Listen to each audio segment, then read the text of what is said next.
Fun fact, I just fell in the pond. This thing weighs more than 30 pounds. He was going nowhere. Why do fish even eat it? Like, oh my goodness. Cha! Oh man, there's a fish on there. That's a nice fish.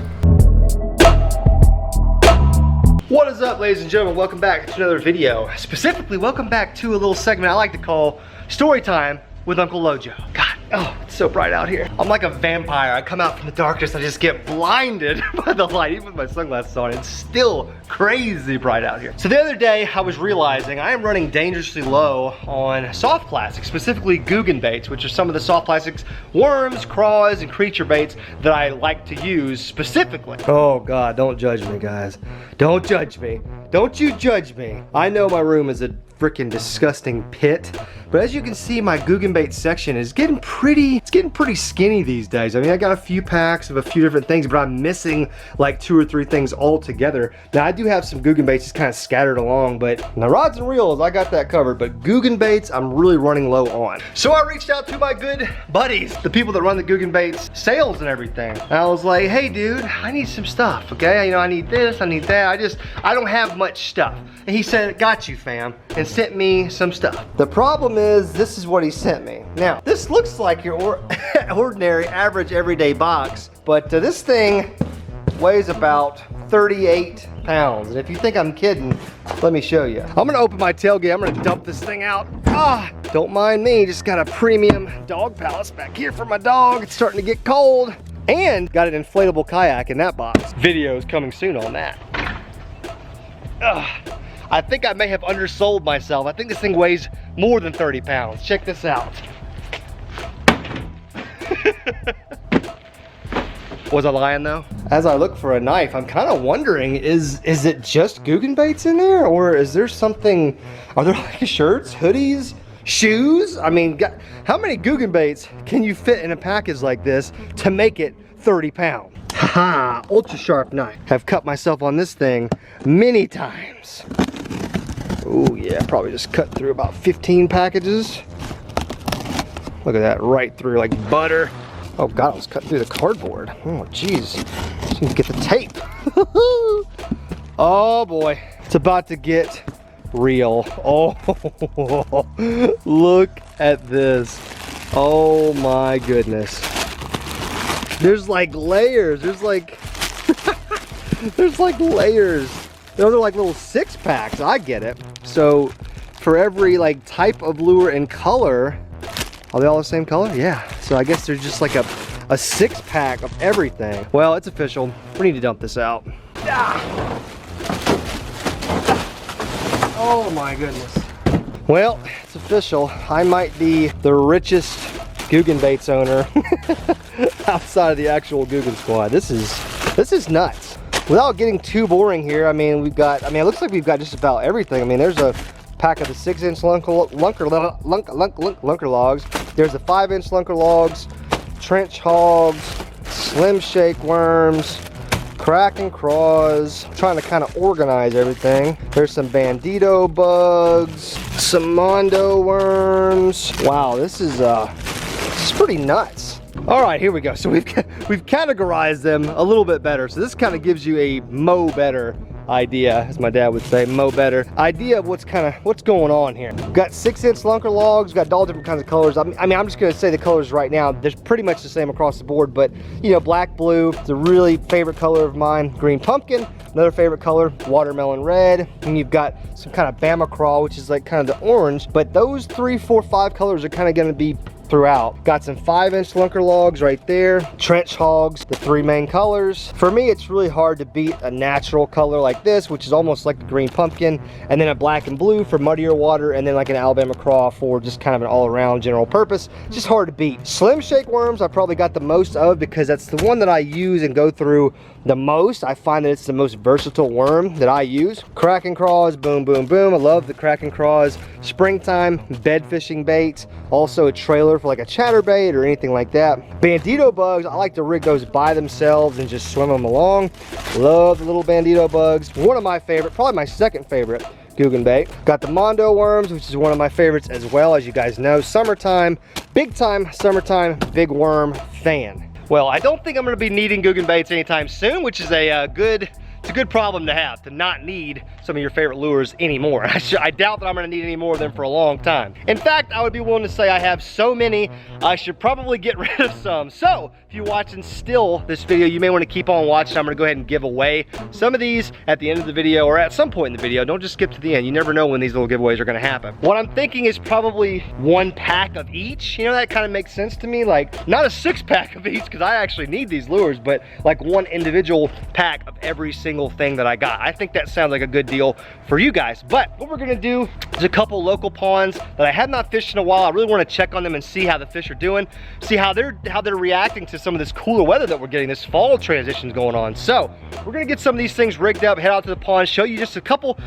ways that I like to fish a couple of these lures. We're not gonna be like a super boring Googan bait commercial. This is just the stuff that I like to use, and I'm gonna show you the kind of the ways that I like to use them. Guys, if you've been enjoying this video, make sure you smash that thumbs up button. If you like using Googan baits, get in that comment section, let me know what is your favorite Googan bait. I would love to hear from as many of you guys as possible. And finally, if you're new, make sure you hit that subscribe button. It's a red button right below the video. Make sure you click it, make it turn gray. Join the Lojo Fishing Fan, the best subscribers on YouTube. I have talked so much. Gotta take a deep breath. Let's go fishing. All right, let's look for snakes right off the bat. Your boy Lojo, not a fan of the snake variety. Oh man, I have not fished this place in a long time. I hope all my fishy friends are doing okay. This looks like as good of a spot to start as any. All right, so let's kind of talk about really quick how we're gonna start, okay? I mean, it's cloudy right now. There's some movement on the water. I'm gonna take this Kraken craw right here. This is the either summer craw or green pumpkin, something like that. I'm gonna bite some of it off, put it back in my bag so I don't litter. And I'm gonna use it as a trailer, which is really one thing I love to do with the Kraken craw and the Bandito bug. Either or, you can kind of interchange them in my mind. But I love using these things as chatterbait trailers or jig trailers. You know, really, I mean, whatever you want it to be. And there we go, got a little white and natural colored chatterbait with that little craw trailer. And I mean, everybody knows plastics can be rigged up, you know, Texas rig, wacky rig, all that good stuff. But not a lot of people use the craw for a chatterbait trailer, or at least not what I see. But let's see if there's anybody home. Anybody's gonna be a taker today.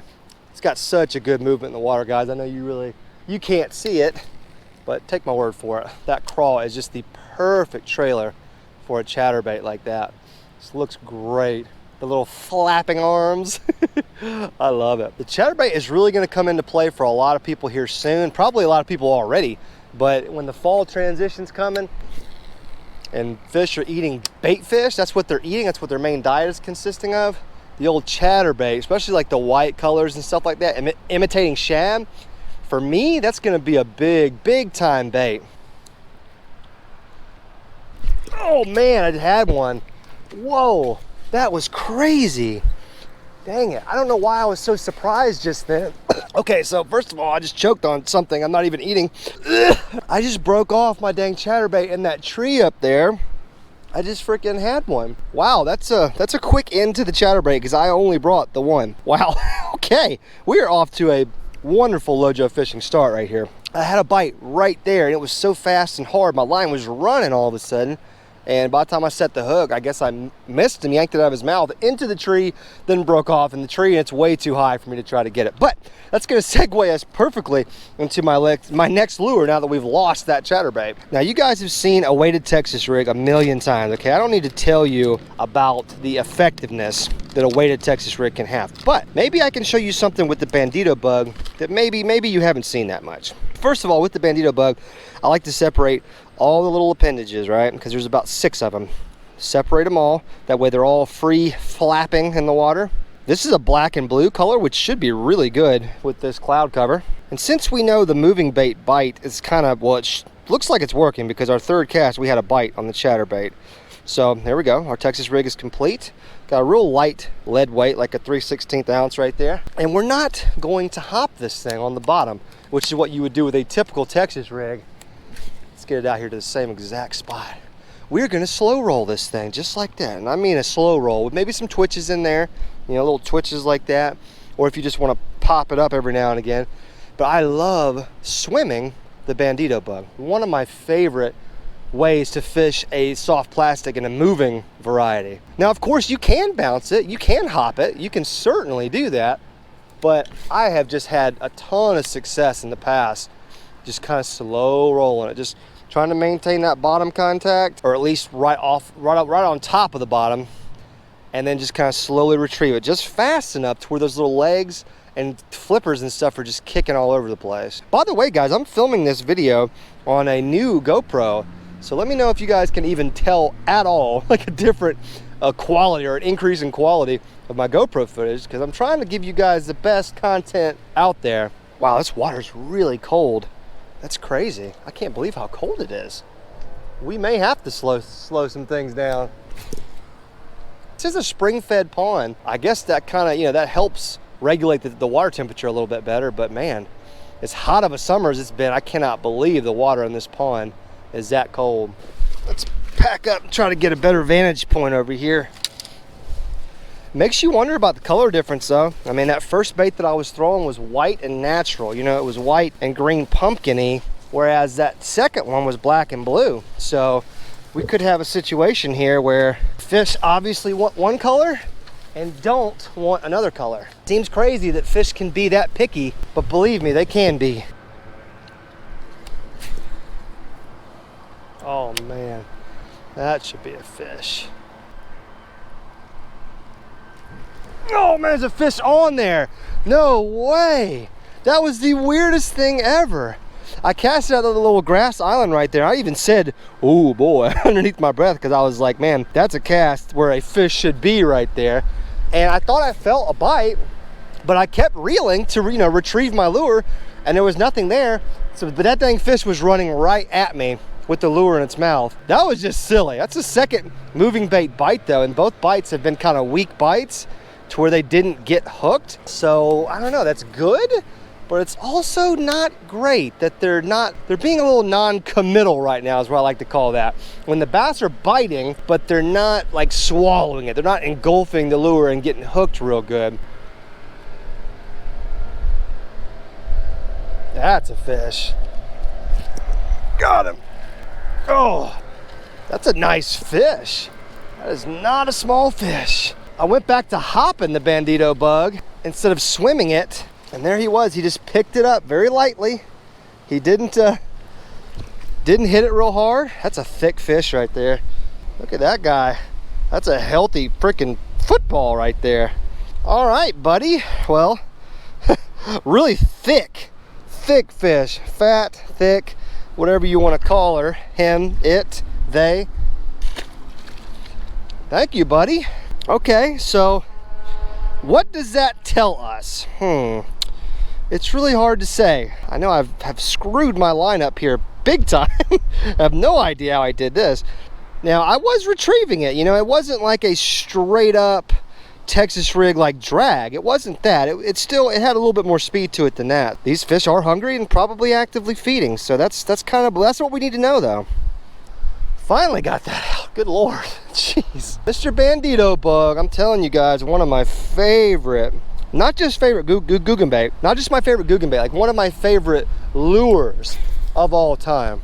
Love the way it's shaped, love the way it's built, love the multiple appendages, not just the two, like a crawfish style bait would have. I just love it. Love it, love it, love it. I was kind of doing one of these numbers right here. I was kind of just, you know, I mean, it was a typical Texas rig. I don't want you guys to think I was doing something special or crazy, but I was keeping the bait moving is what I meant to say. I wasn't just like this. Like normal Texas rig, I kind of just drag it along real slow like this.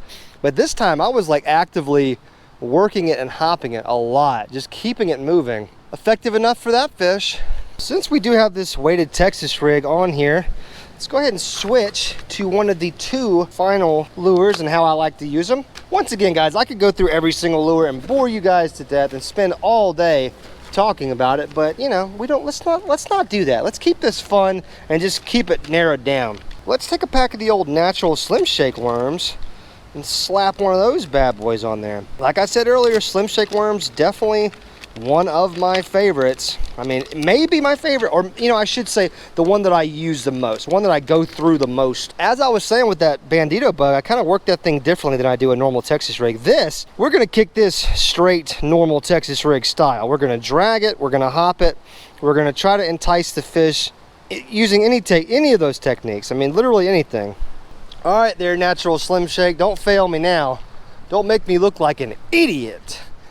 Yeah. Ooh, I can cast it a lot further than I can the Bandito bug. That's weird. So now is when we hit them with the kind of light taps, let it sit, reel out a little slack, drag it for a second, light taps. This is the normal, as quote unquote normal for me, use of a weighted Texas rig. Just kind of contouring the bottom, trying to maintain that bottom contact. This is not a moving bait in my mind. This is a slow, you know, let's drag it in front of a bass's face type lure. Just had my first bite on the Slim Shake. Once again, non-committal. Once again, right off that little brush pile out there, or that grass, whatever you want to call that. Yeah, it was a hard bite, and the Joker just didn't have it. That's right, hashtag Joker. Not the movie. What Lojo calls fish. Ooh, now I'm just like expecting a bite every time I cast it. That's a little pile out there. Well, Slim Shake, you failed me again. I'm just kidding, guys. We may come back to the weighted Texas rig soon, but well, I say the weather is calming down as the wind just starts to kick up again, but I think the weather is calm enough for me to go ahead and try my next technique and show you guys how much I like to do it. Not much of a change from what we were just doing, but now we're gonna be rolling with a weightless Texas rig. So the last one was a just regular Texas rig with a 3/16 ounce weight. This is just going to be a hook. And with that, you can really fish any plastic. I'm a big fan, weightless Texas rig, soft plastic of any kind. But one bait that's made to be fished like that is the Senko style bait, or the stick bait, or whatever you want to call it. This is called the Lunker Long. And it's just a straight up and down worm. First time I ever saw one of these things, I was just like, why do fish even eat it? Like, what does a fish think this is? I mean, it doesn't even look like any worm I've ever seen. But none of that matters. They still catch fish regardless. These baits in particular really excel in the weightless category because of how they fall. Which leads me to my next point about these and how easy they are to fish, okay? I'm gonna show you exactly how to fish a weightless worm, okay? We're gonna cast this bad boy out here as far as we can throw it. And we're gonna let it sit. We're not gonna touch it, not gonna do anything. We're gonna let it fall for a solid 5 seconds or so. Depending on the water depth, this is a pretty shallow pond, so I don't have to let it fall long. Now I'm gonna take out a little slack. I'm gonna pick it up off the bottom and let it fall again. And that's how I work a weightless soft plastic, which is probably how most people do it. But you would be shocked as to how effective this technique can be. I mean, one of these times, you let it fall, let it sit, and then you take out your slack, there's gonna be a fish on there, and it's gonna blow you away, because you weren't even working the lure. All you did was cast it out there. But we'll see now. This weather kind of dictates that you would want to throw a moving bait or something that's moving, not just sitting still. I want to see if this thing will work in just about any situation, because I believe that it will.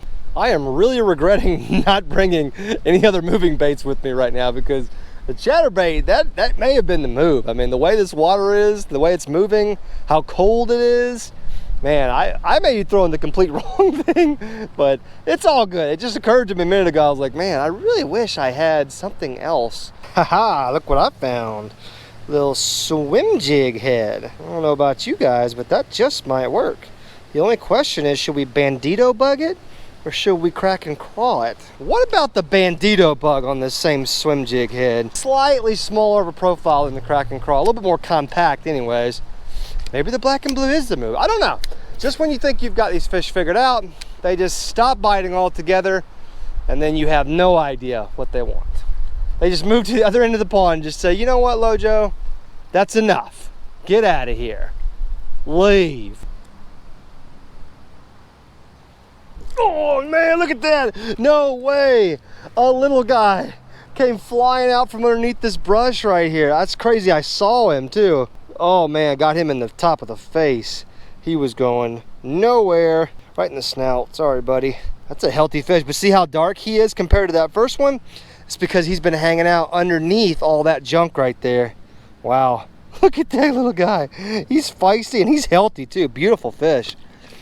Look, he went right back to it. That's amazing. He literally went whoop, right back to all that stuff. That was a crazy cast in general. I cast it over top of all that little, see where that little point comes out right there? I cast it over top of it, so I had to kind of hop it over once I got to it. And once it got right there, right next to all this grass, he came out and just munched it, hammered it. Let it be said, bandito bug on a swim jig head or a swim bait head, whatever you want to call this, it's not a bad idea. By golly, it can work in the right situation. Fun fact, I just fell in the pond. Did not have my GoPro running, unfortunately. That water is cold. Let me just say that. But on that note, I think I've given out just enough tips for the day. Now my boots are full of water and my butt, it's a little cold. Well, that's a wet, cold boy right there. That's me, this guy. We've come to the point in today's video where I'm just sick of giving out tips because I start to question myself. It's like, dude, who are you to give these people tips? You don't even know anything about fishing, and that's very true. I am a novice to fishing. I mean, I'm self-taught last 5 years or so, been, you know, artificial lure bass fishing. And I've learned a lot, but I am in no position to be giving out like heavy tips or anything like that. So take everything that I say and other YouTubers say with a grain of salt. Like I said earlier, there is no wrong way to fish. Just get your fishing pole, get some lures, whatever you can afford, whatever you can get at a store near you.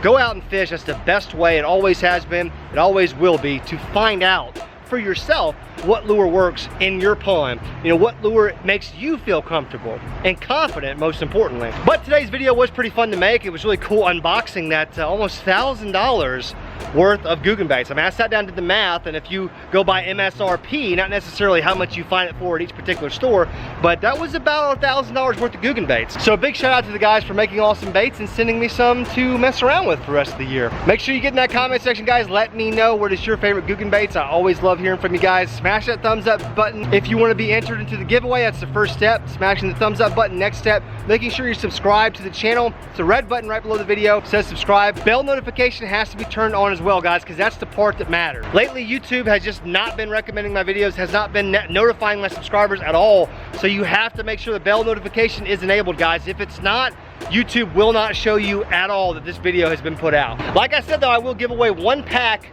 single pack of every single Googan baits to the winner of this giveaway. And the winner of this giveaway will be announced in my next upload. That's another reason why the bell notification is extremely important.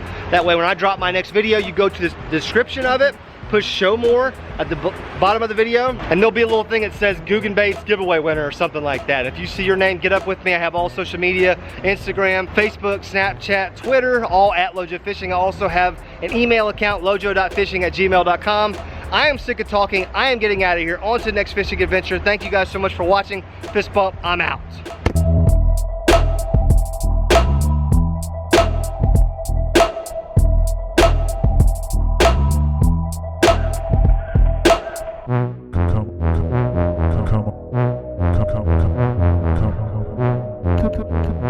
Come on.